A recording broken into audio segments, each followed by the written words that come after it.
ఎంతంత పెద్ద పెద్ద విఘ్నాలవనివ్వండి ఆయన తీసేస్తాడు. అది ఎంత పెద్ద విఘ్నం కానివ్వండి, ఆయనని తలుచుకుంటే మాత్రం ఇంకా విఘ్నం నిలబడదు, ఆ విఘ్నాన్ని తీస్తాడు. అందుకే ఒక్కొక్క దేవాలయంలో 2 విఘ్నేశ్వరులు ఉంటారు, 2 వినాయకమూర్తులు ఉంటాయి. ఒక శివాలయంలో ఒక శివలింగమే ఉంటుంది, ఒక్కొక్క శివాలయంలో 1 కన్నా ఎక్కువ శివలింగాలు ఉంటాయి. అప్పుడు ప్రదక్షిణంలో పానవట్టం దాటచ్చు. సరే, ఇప్పుడు శైవాగమానికి సంబంధించిన విషయం ఎందుకు, కానీ వినాయకుడు సాధారణంగా ఒక్కడే ఉంటాడు, ఉండాలి కూడా.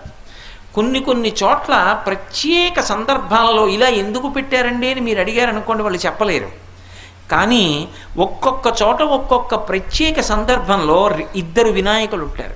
2 వినాయకుల్ని ఎందుకు ప్రతిష్ఠ చేస్తారంటే అన్ని చోట్ల చేయకూడదు, అలాగా ప్రత్యేక కారణానికి చేస్తారు. ఒకరిని విఘ్నరాజు అని పిలుస్తారు, ఒకరిని విఘ్నేశ్వరుడు అని